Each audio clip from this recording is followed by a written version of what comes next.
नमस्कार मित्रांनो, मी प्राध्यापक किरण गावित, प्रताप कॉलेज अंमळनेर. आपण बघत आहोत प्राकृतिक भूगोल. या भागात आपण बघणार आहोत भू हालचाली. मित्रांनो, पृथ्वीच्या निर्मितीपासून आजपर्यंत अनेक बदल घडून आलेले दिसून येतात. तर भूपृष्ठावरती जे बदल घडून आलेले आहेत ते सुरुवातीपासून आहे तसेच आहेत का त्यात बदल घडून वेगळ्या प्रकारचे भूरूपे निर्माण झालेले आहेत. तर हे जे काही बदल घडून येतात, या बदल घडून येणाऱ्या ज्या शक्ती आहेत या शक्तींनाच आपण भू हालचाली असे म्हणत असतो. तर अशा या भू हालचालींसंदर्भात आपण आजच्या या व्हिडिओमध्ये चर्चा करणार आहोत. तर पृथ्वीची निर्मिती झाल्यापासून आजपर्यंत भूपृष्ठावर अनेक बदल घडून आलेले आहेत. पूर्वी ज्या ठिकाणी समुद्र होता तेथे आज उंच पर्वतरांगा आपल्याला दिसून येत आहेत. पूर्वी अस्तित्वात असलेला भूभाग आज समुद्राखाली गडप झालेला दिसून येतोय. तर अशा या प्राचीन टेथिस नावाचा समुद्र जो होता तो आज हिमालय पर्वताच्या उंच रांगा दिसतात. म्हणजे आज टेथिस समुद्र जिथं होता तिथं आज हिमालय पर्वत आहेत. तसेच गुजरातमधील प्राचीन द्वारकानगर समुद्राच्या पाण्यात बुडाल्याचे पुरातत्व शास्त्रीयदृष्ट्या सिद्ध झालेले आहेत. म्हणजे द्वारका मंदिर हे समुद्र सपाटीपासून उंचावरती आहेत, म्हणजे समुद्र पातळीपासून उंचावर आहे, परंतु ते एकेकाळी समुद्रात बुडाल्याचे पुरातत्व शास्त्रीयदृष्ट्या ते सिद्ध झालेले आहेत. तसेच काही भूभाग खाली खचल्यामुळे तापी, नर्मदा या नद्यांसारख्या खचदाऱ्या निर्माण झालेल्या आहेत. तसेच भूपृष्ठ उंचावल्यामुळे विंध्य व सातपुडा सारख्या पर्वतरांगांची निर्मिती झालेली आपल्याला बघायला मिळते.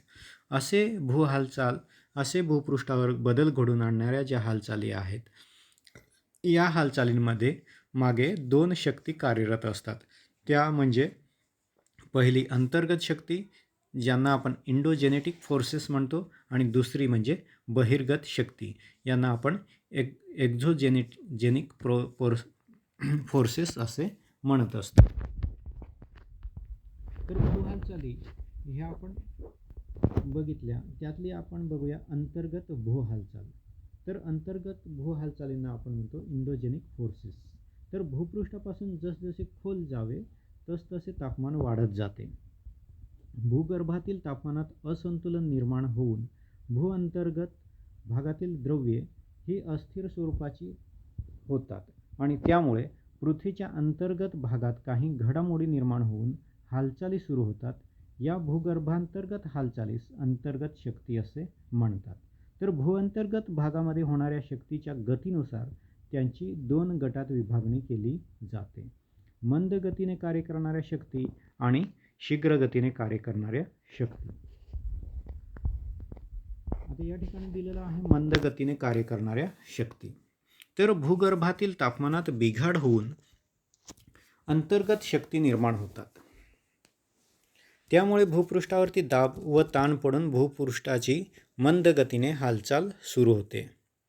भू हालचाली दोन प्रकारच्या आहेत. भूत्रिज्येच्या दिशेने होणारी हालचाल आणि क्षितिज समांतर होणारी हालचाल. आता भूत्रिज्येच्या दिशेने होणारी हालचाल म्हणजे काय ते समजून घेऊया. तर भूत्रिज्येच्या दिशेने होणाऱ्या ऊर्ध्वगामी व अधोगामी हालचालीमुळे भूपृष्ठ उंचाविण्याची किंवा खाली खचण्याची प्रक्रिया घडते. या हालचालीमुळे विस्तृत पठारे व मैदाने यांची निर्मिती होते. त्यामुळे या हालचालींना भूखंड निर्माणकारी भू हालचाली असे म्हणतात. तर ऊर्ध्वगामी हालचालींमुळे एखादा भूभाग सावकाश वर उचलला जातो. त्यामुळे भूपृष्ठातील खडकांचा क्रम हा बदलत नाही.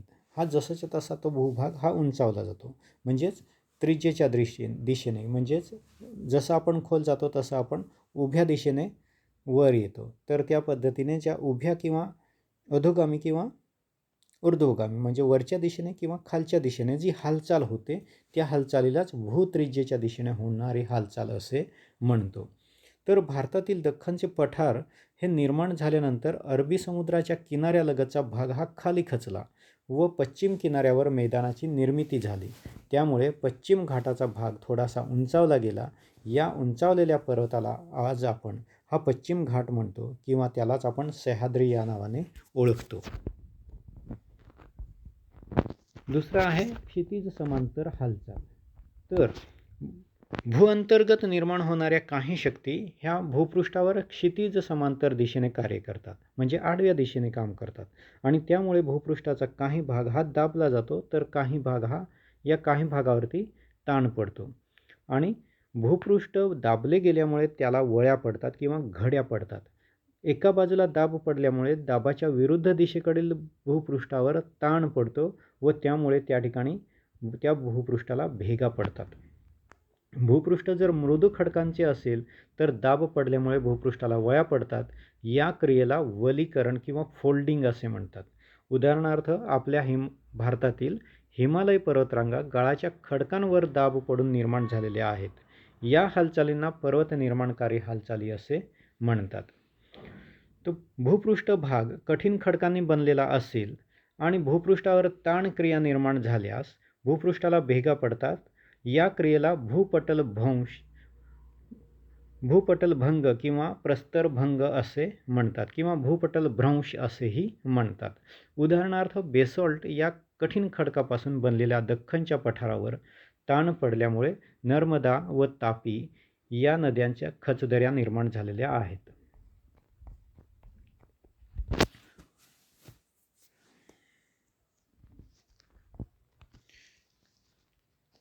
दुसरा आहे शीघ्र गतीने कार्य करणाऱ्या शक्ती.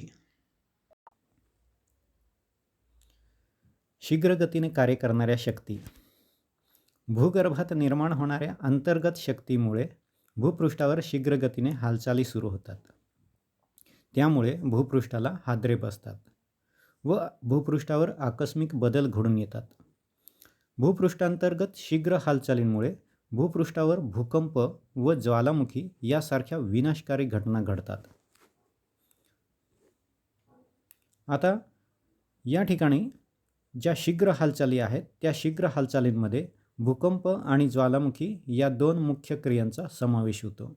या ठिकाणी आपण बघत आहोत ज्वालामुखी.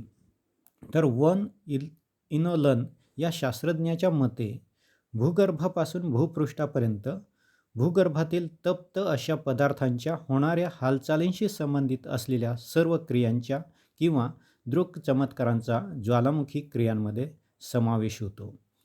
जे मांखोस या शास्त्रज्ञाच्या मते ज्या प्रक्रियांमुळे भूगर्भातील तप्त घन पदार्थ व वायुरूप पदार्थ भूकवचाकडे किंवा भूपृष्ठावर फेकले जातात त्या सर्व क्रियांचा ज्वालामुखीय क्रिया या परिभाषेत समावेश होतो.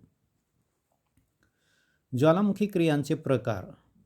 ज्वालामुखी क्रियांचे दोन प्रकार पडतात. पहिला आहे भूपृष्ठांतर्गत ज्वालामुखी क्रिया आणि दुसरा आहे भूपृष्ठबाह्य ज्वालामुखी क्रिया. भूपृष्ठांतर्गत ज्वालामुखी क्रिया म्हणजे काय की ज्वालामुखीय क्रियांमुळे भूगर्भातील तप्त शिलारस भूपृष्ठाकडे फेकला जातो, परंतु हा तप्त शिलारस भूपृष्ठावर न येता भूगर्भातच थंड होतो व त्याचे कठीण खडकात रूपांतर होते. त्याला अंतर्निर्मित अग्निजन्य खडक असे म्हणतात. भूपृष्ठ बाह्य ज्वालामुखी क्रिया. भूअंतर्गत शीघ्र हालचालींमुळे भूकवचाला खोल व विस्तीर्ण अशी भेग पडते.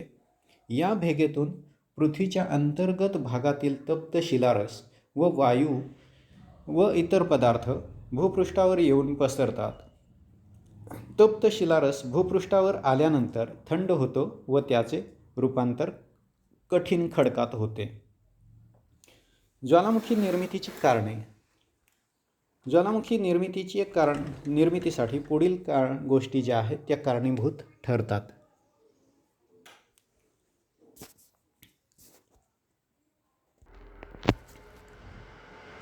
पहिले आहे पृथ्वीच्या अंतर्गत भागातील प्रचंड तापमान व शिलारसाची निर्मिती.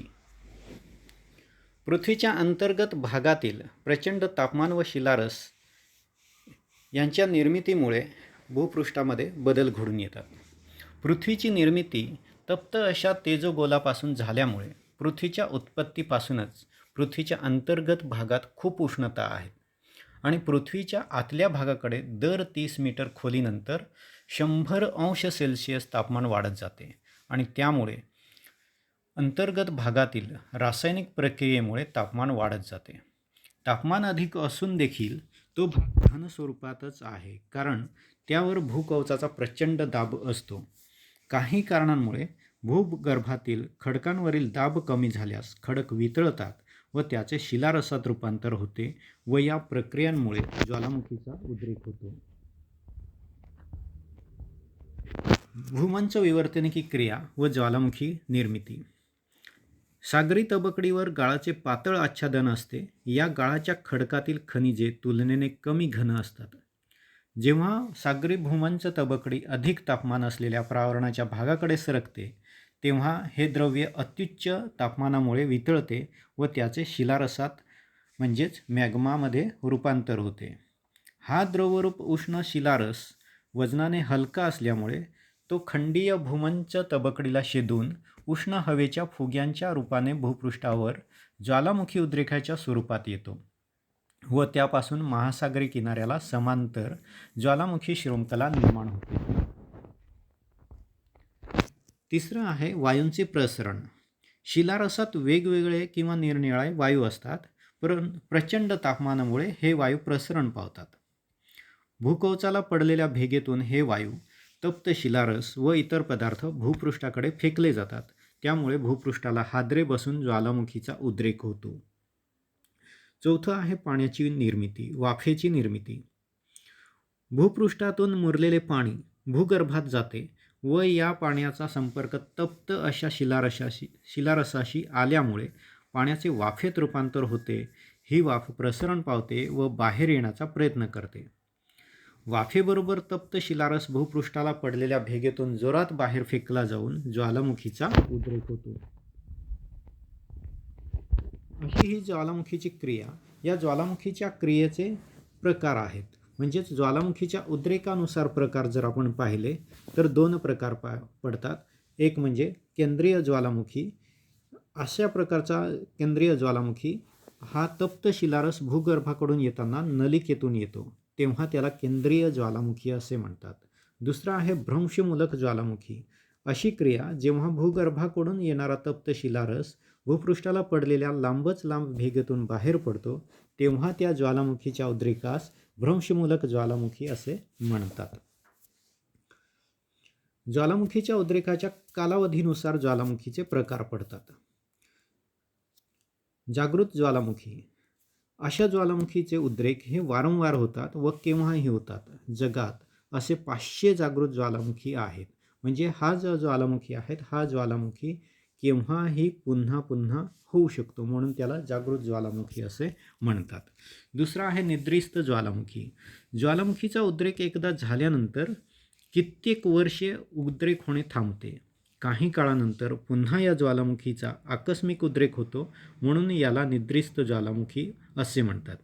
हा जरी निद्रिस्त ज्वालामुखी असला तरी हा ज्वालामुखी केव्हा होईल हे सांगता येत नाहीत आणि म्हणून अशा निद्रिस्त ज्वालामुखीच्या परिसरामध्ये लोकवस्ती सहसा नसते. तिसरा आहे मृत ज्वालामुखी. या ज्वालामुखीचा उद्रेक एकदा झाल्यानंतर त्याच ठिकाणी पुन्हा कधीही उद्रेक होत नाही किंवा उद्रेक होण्याची शक्यता नसते. त्याला मृत ज्वालामुखी असे म्हणतात.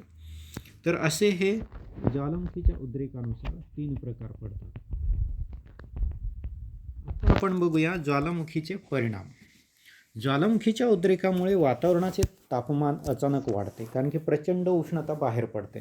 तर शिलारसाबरोबर ज्वालामुखीची राख व कार्बन डायऑक्साईड, हायड्रोजन, क्लोरीन यासारखे वायू वातावरणात फेकले जातात आणि हे वायू वातावरणामध्ये फेकले गेल्यामुळे या ज्वालामुखीच्या सभोवतालचा जो शेकडो किलोमीटरचा परिसर आहे, या प्रदेशावर वातावरण हे प्रदूषित होते आणि ज्वालामुखीचा पर्यावरणावर विपरीत परिणाम होताना आपल्याला दिसून येतो. तसेच ज्वालामुखीच्या उद्रेकामुळे मोठ्या प्रमाणावरती हे प्राणहानीसुद्धा होते आणि जीवितहानीसुद्धा होते. ज्वालामुखीच्या उद्रेकामुळे बाहेर पडणाऱ्या तप्त शिलारसाखाली व राखेखाली अनेक लोकवस्त्या गाडल्या गेल्याची उदाहरणे आपल्याला बघायला मिळतात. उदाहरणार्थ इटलीतील पॉम्पी व हर्क्युलनियम ही शहरे वेसुवियस नावाच्या ज्वालामुखीमुळे नष्ट झालेली आहेत. इंडोनेशियातील क्राकाटोआ बेटावर 1884 मध्ये निर्माण झालेल्या उद्रेकामुळे समुद्रात उत्तुंग लाटा निर्माण झाल्या व त्यामुळे सागर किनारी भागातील सुमारे 36,000 लोकांना जलसमाधी मिळाली. वेस्ट इंडिज बेटावर 1902मध्ये झालेल्या ज्वालामुखीमुळे सेंट पिरे शहर हे काही मिनिटातच उद्ध्वस्त झाले व त्यात सुमारे 30,000 लोक मृत्युमुखी पडलेत. दक्षिण अमेरिकेतील आर्मेरियो शहराजवळ नोव्हेंबर 1985मध्ये व कोलंबियातील बोगोटो शहराच्या पश्चिमेला मानिझालीन शहराजवळ जानेवारी 1986मध्ये झालेल्या ज्वालामुखीच्या उद्रेकामुळे प्रचंड प्राण व वित्तहानी झाली. तर अशा प्रकारचा बदल हा ज्वालामुखीच्या उद्रेकामुळे झालेला दिसून येतो. आता या व्हिडिओमध्ये आपण पाहिले ज्वालामुखीचा उद्रेक म्हणजेच भूहालचालीचा पहिला भाग. दुसऱ्या भागात आपण बघूया भूकंप. तोपर्यंत इथं थांबूया. धन्यवाद.